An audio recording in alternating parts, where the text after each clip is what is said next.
శ్రీ గురుభ్యో నమః. శ్రీ మహాగణపతి నమః.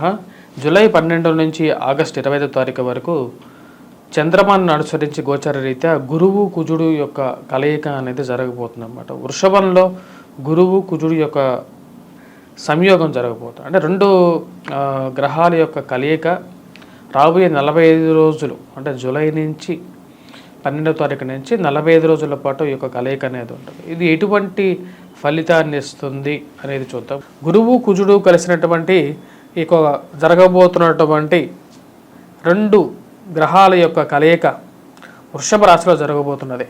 అది కుంభరాశి వారికి ఎటువంటి ఫలితాన్ని ఇస్తున్నది అనేది చూద్దాం. కుంభరాశి వారికి మనం గమనించినట్లయితే గురువు అంత అనుకూలమైనటువంటి ఫలితాలు ఇవ్వట్లేదు. ఎందుకంటే మూల త్రికోణ స్థానంలో పంచమంలో ఉన్నటువంటి గురువే యోగకారకుడు, చతుర్థంలో ఉన్నటువంటి గురువు అంత అనుకూలమైనటువంటి ఫలితాలు ఇవ్వడం అని చెప్పి శాస్త్రం చెప్తోంది. ఈ రాశి వారికి వచ్చేటప్పటికీ గురువు ఎప్పుడైతే కుజుడితో కలుస్తాడో శత్రుత్వం లేనటువంటి గ్రహాలు అన్నమాట గురువు కుజుడు. ఈ రెండు గ్రహాలు వచ్చేటప్పటికీ ముఖ్యంగా చతుర్థంలో ఉంటున్నాయి. చతుర్థంలో ఉన్నప్పుడు ఈ యొక్క కుంభరాశి వారికి అంత అనుకూలమైనటువంటి ఫలితాలు ఇవ్వవు. ఎందుకంటే గ్రహస్థితికి రీత్యా మనం గమనించినట్లయితే ధనస్థానంలో రాహువు, అష్టమంలో కేతువు, చతుర్థంలో ఈ రాశి వారికి వచ్చేటప్పటికీ గురువు, కుజుడు, పంచమంలో వచ్చేటప్పటికీ రవి. ఏ గ్రహము అంత అనుకూలమైనటువంటి స్థితిలో లేదు. జన్మరాశిలో వచ్చేటప్పటికీ శనిగ్రహ సంచారం జరుగుతున్నది. ఇది ప్రతికూలమైనటువంటి ఫలితాలు ఇస్తుంది. కానీ ఈ రాశి వారికి వచ్చేటప్పటికి ఇప్పుడు జరుగుతున్నటువంటి స్థితిరీత్యా షష్టమంలోకి బుధుడు, రవి కొంచెం మార్పులు జరుగుతున్నాయి అన్నమాట. అవి కొంచెం అనుకూలమైనటువంటి హోప్స్ని ఇవ్వగలుగుతాయి అన్నమాట ఈ రాశి వారికి. శని ఈ రాశి వారికి వచ్చేటప్పటికి జన్మరాశిలో సంచారం చేస్తున్నప్పుడు ప్రతికూలమైనటువంటి ఫలితాలను ఎక్కువగా ఇస్తున్నాడు. ఏలినాటి శని ప్రభావం అనేది ఎక్కువగా వేధిస్తూ ఉన్నది. ఇది ఈ ప్రతిబంధకమైనటువంటి ఫలితం ముఖ్యంగా వచ్చేటప్పటికి ఆరోగ్యపరంగా ఎక్కువగా ఇస్తున్నప్పుడు జన్మరాశిలో శనిగ్రహ సంచారం జరుగుతున్నప్పుడు అది ప్రతిబంధకంగా ఉంటుంది.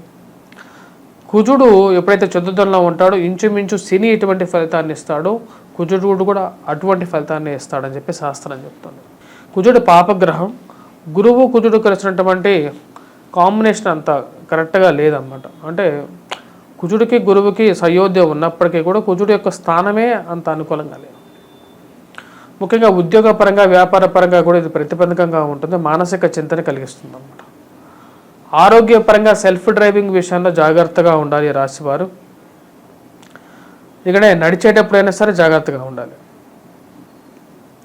ఆరోగ్యాన్ని కాపాడుకోవాలి. తల్లిగారి ఆరోగ్య సంబంధితమైన విషయాల్లో జాగ్రత్తగా ఉండాలి.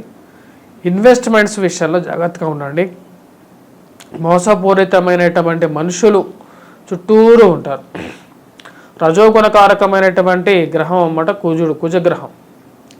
అంటే మోసపూరితమైన మాటలు చెప్పేటువంటి గ్రహానికి ఎప్పుడైతే చతుర్థంలోకి వస్తుందో అది ఆరోగ్యపరంగా ప్రతిబంధకం. అదేవిధంగా ఫైనాన్షియల్గా కూడా, హెల్త్ పరంగా కూడా దెబ్బతీస్తుంది. మరియు అదేవిధంగా ఈ రాశి వారికి వచ్చేటప్పటికి కుజుడు యొక్క దృష్టి, అష్టమ దృష్టి కూడా ఉంది కాబట్టి ఆ యొక్క ప్రభావం అనేది కూడా ఎక్కువగా పడే విధంగా ఉంటుంది. అంటే ఫ్రెండ్స్ అండ్ రిలేటివ్స్ అని చెప్పి తిరిగేటువంటి వాళ్ళు చాలామంది ఉంటూ ఉంటారు అన్నమాట. మన పక్కనే ఉంటూ ఉంటారు. వారు ఏం చేస్తారంటే మన ముందు లేదా మనల్ని పొగిడి మన వెనకాలకి వెళ్ళి మనం తిడుతూ ఉంటారు. ఆ విషయాలు కూడా మీకు తెలిసి ఎంతో బాధపడాల్సినటువంటి పరిస్థితి ఏర్పడుతూ ఉంటుంది. సో అది ఆ పరిస్థితి ఏర్పడకముందే వాళ్ళు ఎవరో మనం తెలుసుకుంటే మంచిదే కదా. వాళ్ళు ఎవరో తెలుసుకోండి, కొంచెం జాగ్రత్తగా ఉండండి. ఇల్లు కొనాలి అని చెప్పి మీ యొక్క ఆలోచన కోసం మీరు వెతుకులాట అనేది ఇంకా కొనసాగుతూనే ఉంటుంది. ఎందుకంటే గ్రహస్థితి అంత బాగాలేదు. కొత్త నూతన వ్యాపార ప్రయత్నాలు చేయొద్దు. చేసినా సరే అవి అంత సానుకూలంగా లేవు. ఒకవేళ పెట్టాలనుకున్నా సరే మీ యొక్క జాతకాన్ని ఒకసారి పరిశీలించుకోండి. మీ యొక్క స్వజాతకంలో కొంచెం మంచి మహర్దశ నడుస్తూ మంచి గ్రహస్థితిలో ఉన్నట్లయితే అప్పుడు కూడా మీరు గోచారాన్ని పరిగణలోకి తీసుకొనే చేయండి. నేను ఇదే విషయం కూడా మన టీవీలో జరిగినప్పుడు చెప్పాను అన్నమాట. గోచారాన్ని మీరు కన్సిడరేషన్ చేసి తీసుకోవాలి కంపల్సరీగా. ఎంత కొంత పర్సంటేజ్ తీసుకోవాలి. ఆ విధంగానే కదా ఇప్పుడు మన కేసీఆర్ గారిని చూస్తే మనకు ఆయన జాతకరీత్యా బాగానే ఉంది. కానీ ఆయన గోచారంలో అష్టమంలో శని సంచారం జరుగుతున్నది. ఆయన ఓడిపోవడం కూడా జరిగిందన్నమాట. ఇటువంటి ఫలితాలు మనం ఎప్పుడైతే చెప్పేటప్పుడైనా సరే మనం అన్ని విధాలుగా కూడా చూసి చెప్పుకోవాలని చెప్పి ఆ టైంలో కూడా చెప్పడం జరిగింది. ఇప్పుడు కుంభరాశి వారికి కూడా గ్రహస్థితి అంత అనుకూలంగా లేదు. రేపు రాబోతున్నటువంటి కొత్త సంవత్సరంలో అంటే 2025 ఏప్రిల్ తర్వాత నుంచి మళ్ళీ మీరు పుంజుకోవడం జరుగుతుంది. అప్పుడు గ్రహస్థితిలో మార్పు, జన్మరాశిలో ఉన్నటువంటి శని ఎప్పుడైతే జరుగుతాడో అప్పటి నుంచి మళ్ళీ టైం బాగుంటుంది. ఇప్పుడు కుజుడు ఎప్పుడైతే ఈ రాశి వారికి చతుర్థంలో ఉన్నప్పుడు ప్రతికూలమైనటువంటి విషయం, మరి అదేవిధంగా అష్టమ దృష్టి ఉంటుంది అన్నమాట. అంటే చతుర్థ దృష్టి ఉంటుంది, అష్టమ దృష్టి ఉంటుంది.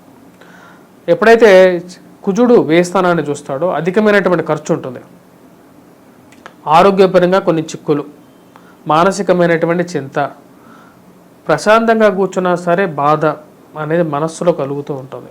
అంటే ఏ పని లేకుండా ఇంట్లో కూర్చున్నా సరే ఏ బాధ లేదు, మీకు డబ్బు ఉంది, ఇల్లు ఉంది, వాకిలి ఉంది, నెల జీతం ఉంది, అన్నీ ఉన్నాయి, అయినా సరే దుఃఖం అనేది వెంటాడుతుంది. ఆ దుఃఖాన్ని నుంచి బయటికి రావాలంటే వెంకటేశ్వర స్వామి ఆరాధన చేయండి. ఏలినాటి శనిలో ఇవన్నీ భాగాలు, ఆ యొక్క భావాన్ని అనుభవించాలి. మరియు వాటికి చిన్న చిన్న రెమెడీస్ వచ్చేటప్పటికి ఇదే నువ్వులు దానం చేయడం కానీ ఇవన్నీ చేయడం సింపుల్ రెమెడీస్ అన్నమాట. ఇక రాశి వారికి వచ్చిన విద్యార్థులకు ఎలా ఉంది అనేది చూద్దాం. విద్యార్థులకు వచ్చేటప్పటికి కొంచెం ప్రతికూలమైనటువంటి వాతావరణంగానే గోచరిస్తున్నది. విద్యార్థులు అయితే మటుకు చాలా కష్టపడి చదవాలి, ఎందుకంటే రాహుకేతువుల యొక్క ప్రభావం అనేది ఉంది. మరి అదేవిధంగా అర్ధాష్టమంలో వచ్చేటప్పటికి కుజుగ్రహ సంచారం అనేది ఉంది. జన్మరాశిలోకి వచ్చేటప్పటికి శనిగ్రహ సంచారం ఉంది. శని తృతీయాన్ని చూస్తాడు, రాజ్యస్థానాన్ని చూస్తాడు. ఇది ఉద్యోగపరంగా కూడా ప్రతికూలంగా ఉంటుందన్నమాట. అంటే చేస్తున్నటువంటి ఉద్యోగంలో కూడా అంత అనుకూలమైనటువంటి ఫలితంగా ఉండదు. ఏంటి ఈ ఉద్యోగం మానలేము, అక్కడ చేయలేము, ఎందుకంటే అక్కడ వాతావరణం మీకు అనుకూలంగా ఉండదు. చేస్తున్నప్పుడు ఆ వాతావరణం వచ్చేటప్పటికి మిమ్మల్ని వెనకాల నుంచి ముందుకు నెట్టి వెనకాల ఆనందాన్ని అనుభవించేటువంటి వ్యక్తులు అనేవాళ్ళు ఎక్కువగా ఉంటూ ఉంటారు. ఆ విషయాన్ని 1-2 సార్లు గమనించండి. చేసుకోవాల్సినటువంటి పరిహారాలు, రాహుకేతులకి ఇద్దరికి కూడా పరిహారం చేసుకోవాల్సినటువంటి ముఖ్యమైనటువంటి సూచన. ముఖ్యంగా వచ్చేటప్పటికి ధనస్థానంలో ఉన్నటువంటి రాహు అనుకూలంగా లేడు. ఇది కుటుంబంలో ఐక్యతని ఇవ్వదు. అది అష్టమంలో కేతువు జీవిత భాగస్వామి ఆరోగ్య సంబంధితమైన విషయాల్లో కూడా ప్రతికూలమైనటువంటి ఫలితాన్ని ఇస్తుంటుంది. రాహుకు పరిహారంగా వచ్చేటప్పటికి మీరు చేసుకోవాల్సినటువంటిది ముఖ్యంగా దుర్గాదేవిని పూజించడం. అష్టమంలో కేతువు ఉన్నప్పుడు వినాయకుడిని ఎక్కువగా పూజించాలి. ఆరోగ్యపరంగా అష్టమంలో ఉన్నప్పుడు కొంచెం ప్రతికూలత అనేది ఎక్కువగా ఉంటుందన్నమాట. మరి అదేవిధంగా ఈ రాశి వారికి వచ్చేటప్పటికి చతుర్థంలో కుజుడికి వచ్చేటప్పటికి సింధూరాన్ని ధరించాలి.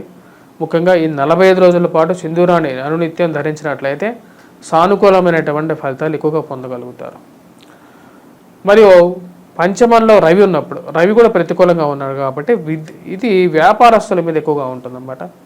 సమయానికి వచ్చి డబ్బు చేరకపోవడం ఇవన్నీ కూడా జరుగుతూ ఉంటాయి. డబ్బు సరైన టైంకి రాకపోతే వ్యాపారస్తులు ముఖ్యంగా పూజించాల్సినది ఈ కుంభరాశి వారు దుర్గాదేవిని పూజించాలి. ఫైనాన్షియల్ రొటేషన్లో అడ్డంకులు తొలగడానికి కోసం. మరియు నరసింహస్వామిని పూజించాలి. పంచమంలో వచ్చేటప్పటికే రవి అనుకూలత కోసం వ్యాపారం బాగా జరగాలి అంటే సూర్యారాధన చేయాలన్నమాట. ఆదిత్యుడిని ఎక్కువగా పూజించాలి. మరియు సూర్య నమస్కారాలు కూడా ఉంటాయి, అవి కూడా చేసుకోవచ్చు అన్నమాట. ఇవన్నీ పరిహారాలు చేసుకోండి, సానుకూలమైనటువంటి ఉంటుంది. అదేవిధంగా రాజకీయంగా అనుకూలత రీత్యా పెంపొందించుకోవడం కోసం ముఖ్యంగా పరిస్థితే బాగాలేదు కాబట్టి రాజకీయ అనుకూలత కోసం ఈ యొక్క ఏలినాటి శని ప్రభావ రీత్యా కూడా ఇరుగు పొరుగు సఖ్యత అనేది చాలా ముఖ్యం. సినిమా టెక్నీషియన్స్ కానీ ఎవరైనా సరే ఇంప్రూవ్మెంట్ అవ్వాలి అంటే ఇరుగు పొరుగు సఖ్యత, సంఘంలో గౌరవం గుర్తింపు రావాలి కదా. దానికి రావాలి అంటే ధనస్థానం బాగుండాలి, అంటే రాహు బాగుండాలి. రాహు స్థానం అనేది ఉన్నటువంటి ధనస్థానం బాగుండాలి అంటే దుర్గాదేవిని ఎక్కువగా పూజించాలి. అమ్మవారిని అనుష్ఠానం చేసుకోవాలి, దుర్గాస్థుతిని పఠించి అమ్మవారినే ఎక్కువగా పూజించాలి. అప్పుడే కుంభరాశి వారికి వచ్చేటప్పటికి సంఘంలో పేరు వస్తుంది. స్వస్తి.